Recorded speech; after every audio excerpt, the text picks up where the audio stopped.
Hello students, कैसे हैं आप लोग। मैं यतेश शर्मा एक बार फिर आपके सामने अपने चैनल टॉयलसम ट्यूटोरियल्स YSMC के माध्यम से। देखिए, आज कुछ क्वेश्चंस डिस्कस करेंगे जो ऑब्जेक्टिव फॉर्म में होंगे और जिनको जल्दी से जल्दी कैसे सॉल्व किया जा सकता है। और ये क्वेश्चन जो है ज़्यादातर TGT और PGT के एग्ज़ाम में पूछे गए हैं।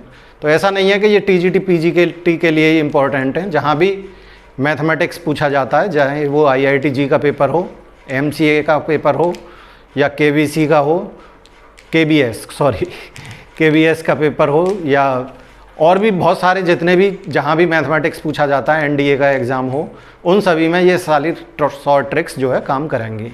तो आइए स्टार्ट करते हैं। सबसे पहले ये क्वेश्चन है, ये डिटर्मिनेंट से है और ये PGT एग्ज़ाम 2003 में पूछा गया है। ठीक है, क्वेश्चन क्या है, what is the value of, ये डिटर्मिनेंट दे रखा है 4/4 का और ये इसके ऑप्शंस दे रखे हैं। अब हमें अगर इसको वैसे मेथड से सॉल्व करें जो डिटर्मिनेंट की प्रॉपर्टी अप्लाई करके करते हैं तो काफ़ी टाइम लग जाएगा। तो हमें क्या करना है कि ये M में दे रखा है क्वेश्चन और M में ही आंसर दे रखा है।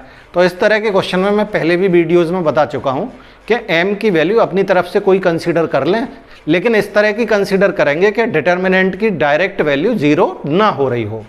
जैसे डिटर्मिनेंट की वैल्यू 0 कब हो जाती है, या तो 2 रो सेम हो जाएं या 2 कॉलम सेम हो जाएं, ठीक है, या कोई रो 0 हो जाए या कोई कॉलम 0 हो जाए। तो ऐसा ना हो रहा हो डायरेक्टली, तो इस तरह की वैल्यू हम कंसीडर करेंगे कि 2 रो सेम ना हो या 2 कॉलम सेम ना हो या कोई एक रो या कोई एक कॉलम के सभी एलिमेंट 0 ना हो रहे हो डायरेक्ट। इस तरह की वैल्यू हम कंसीडर कर लें। तो देखिए, इसमें अगर मैं M = 1 रख लेता हूँ, M की वैल्यू 1 रखूँ तो ये हो जाएगा 1। तो ये सभी सेम हो जाएंगे, सब 1 1 1 1 हो जाएंगे, तो वैल्यू डायरेक्टली 0 हो जाएगी M की वैल्यू 1 रखने पर। तो इसलिए M की वैल्यू 1 नहीं रख सकते क्योंकि ये सीधे 0 हो जाएगा। तो मैंने बताया ऐसी कोई वैल्यू नहीं रखनी है आपको जिससे कि सभी 2 रो या 2 कॉलम सेम हो जाएं या कोई एक रो या एक कॉलम के एलिमेंट 0 हो जाएं। तो M = 1 ना रख के हम M = 2 रख लें, M = 2 रख लें। तो M = 2 रखेंगे तो कितना होगा, ये 1, ये 2, ये 4 और ये हो जाएगा कितना, 2 का क्यूब 8। अब ये देखो ये कितना होगा, 8 1 2 4, ये कितना होगा 4 8 1 2, ये कितना होगा 2 4 8 1, ये हो गया। तो देखो सभी रोज़ में अगर हम देखें या कॉलम्स में देखें तो सेम नंबर रिपीट कर रहे हैं, ऑर्डर अलग अलग है लेकिन नंबर सेम है। 1 2 4 8 इसमें, 1 2 4 8 इसमें, 1 2 4 8 इसमें, 1 2 4 8 इसमें। अगर मैं इसमें C1 को कर दूं C1 + C2 + C3 + C4 तो क्या मिलेगा, एक कॉलम सेम हो जाएगा, यानी 15 15 15 और 15 ये बन गया। बाकी एज इट इज 2 1 8 4, ये हो जाएगा 4 2 1 8, ये हो जाएगा 8 4 2 1।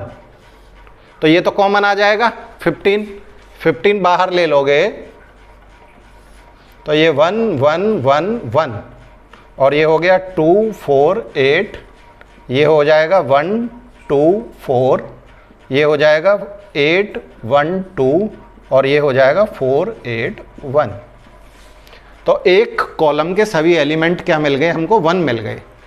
अब इसे करना आसान होगा कि क्योंकि 3 0 किए जा सकते हैं। R2 को मैं लिख सकता हूँ R2 - R1, R3 को लिख सकते हैं R3 - R1 और R4 को लिख सकते हैं R4 - R1। तो क्या मिलेगा, 15 तो बाहर, पहला एज इट इज 1 2 4 8। R2 को चेंज कर रहे हैं, R2 - R1, 0 1 - 2 -1 -2 -4 अब ये माइनस ये करें तो 0, 6, -3 और -6। अब ये माइनस ये करें तो 0, 2, 4, -7 ये आ जाएगा। अब देखिए एक 1 है और 3 0 हैं, तो 0 के सामने वालों को सॉल्व कर लेते हैं। इसे सॉल्व कर लो और 15 से मल्टीप्लाई हो जाएगा। 15 से मल्टीप्लाई, इसे सॉल्व करेंगे तो -1, ये कितना हुआ 21 और प्लस 24। ये जैसे डिटर्मिनेंट सॉल्व करते हैं तो ये प्लस हो जाएगा 2, ये छोड़ा ये कितना 42 और प्लस ये 42 माइनस का होगा, माइनस का 42 और ये कितना हो गया प्लस का 12 और -4 ये लिया तो 24 प्लस 12, 24 और प्लस 6 सॉरी,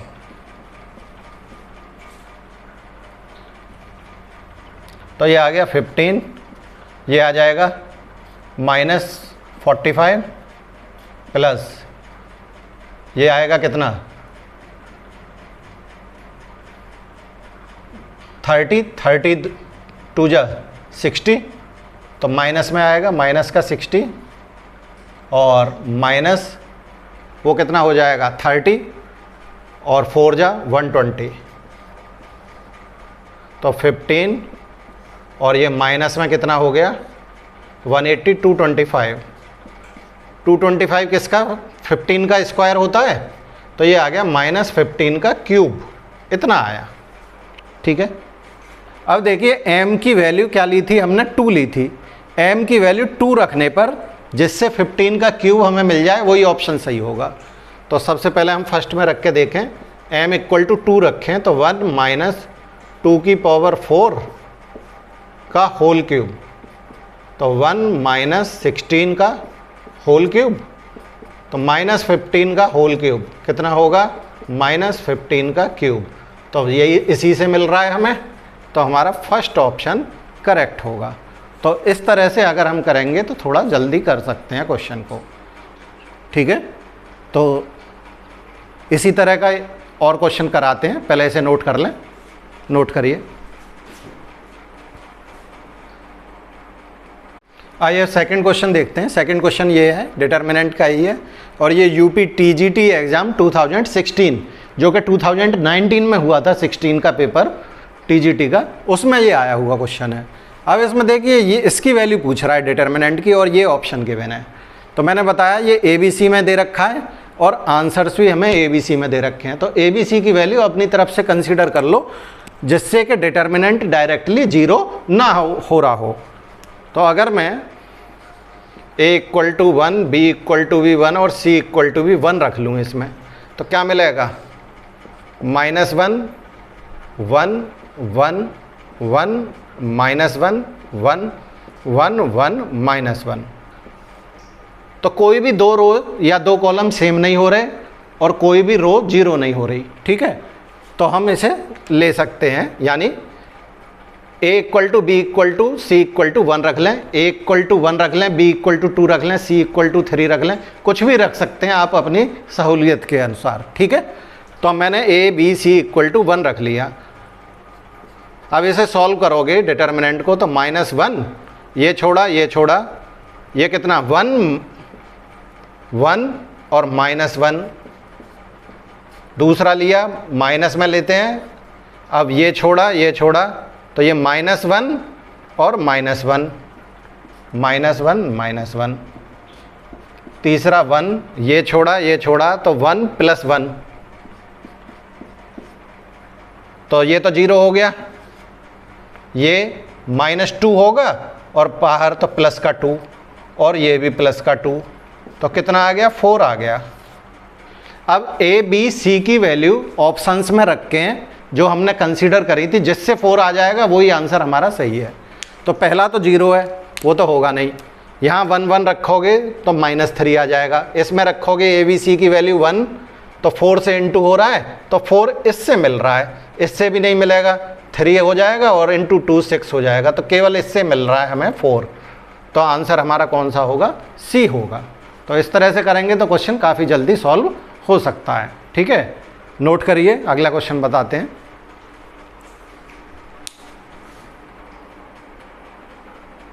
आइए एक और क्वेश्चन देखते हैं, और ये क्वेश्चन भी डिटर्मिनेंट से है, और ये क्वेश्चन आया पीजीटी 2005 में।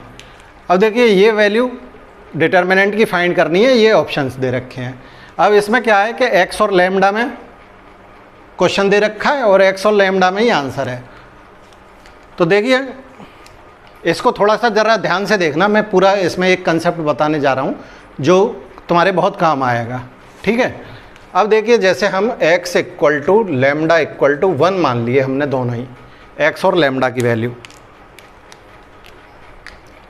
तो ये कितना हो जाएगा? 2 हो जाएगा, ये 1 1, ये 1 2 1 और ये 1 1 2। जब हम इसे सॉल्व करेंगे तो 2 4 माइनस 1 3 माइनस 1 लिया, ये छोड़ा 2 माइनस 1 1 प्लस 1, ये छोड़ा 1 माइनस 2 माइनस 1, तो ये 6 माइनस 1, तो ये 4 आ गया। ठीक है, अब देखिए हमने x इक्वल टू और लैम्डा इक्वल टू 1 लिया था, तो दोनों की वैल्यू रखने पर जिससे 4 आ जाए वही आंसर हमारा सही होना चाहिए। तो इसमें रखोगे 1 1, तो इससे तो मिल नहीं रहा। ठीक है, लेकिन इन सब से 4 आ रहा है, इसमें रखोगे वैल्यू तो भी 4 आ रहा है, इसमें रखोगे तो भी वह 4 आ रहा है, इसमें रखोगे तो भी 4 आ रहा है। तो ये तो पॉसिबल नहीं है, क्योंकि ऑप्शन तो हमें सिर्फ एक ही लगाना था। इस तरह की कंडीशन में क्या करेंगे, जब एक से ज़्यादा आंसर हमारे आ रहे हों तो हम इन वैल्यूज़ को चेंज करके देख लें। तो अब जैसे मैंने यहाँ मैं लेता हूँ x इक्वल टू 1 और लैम्डा इक्वल टू 2 ले लेता हूँ। ठीक है, तो x equal to 1 lambda equal to 2 रखेंगे, तो ये 3 1 1 1 3 1 1 1 3 ये हो जाएगा। अब इसे सॉल्व करो, 3 9 माइनस 1 8 माइनस 1, ये छोड़ा 3 माइनस 1 2 प्लस 1, ये छोड़ा 1 माइनस 3 माइनस 2, तो ये 24 माइनस 2 माइनस 2, तो ये कितना आ गया? 20 आ गया। अब इनमें देखिए कि जिनमें लैम्डा की वैल्यू और x की वैल्यू रखने पर 20 किससे मिल रहा है? क्यों? तो ये तो पहले ही हमारा हट गया था।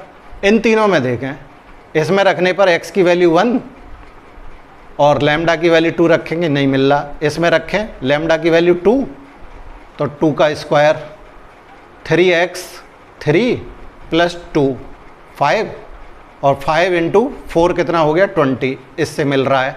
और इसमें रखा तो लैम्डा की वैल्यू 4 और ये 1 प्लस 6 7 हो जाएगा, तो इससे भी नहीं मिल रहा, इससे भी नहीं मिल रहा था, इससे नहीं मिल रहा था, तो ये वाला ऑप्शन हमारा सी ऑप्शन करेक्ट है। तो जहाँ भी हमारे एक से ज़्यादा ऑप्शन हमारे सही आ रहे हों इस ट्रिक से, तो क्या करेंगे हम और वैल्यू सब्सटीट्यूट करके देख लेंगे, जिससे कि हमें सही ऑप्शन मिल सके। तो इस तरह के क्वेश्चंस और ज़्यादा देखने के लिए आप मेरे चैनल टॉयलसम ट्यूटोरियल्स YSMC को सब्सक्राइब करें। अगर ट्रिक अच्छी लगी हो तो लाइक करें, शेयर करें। Thank you.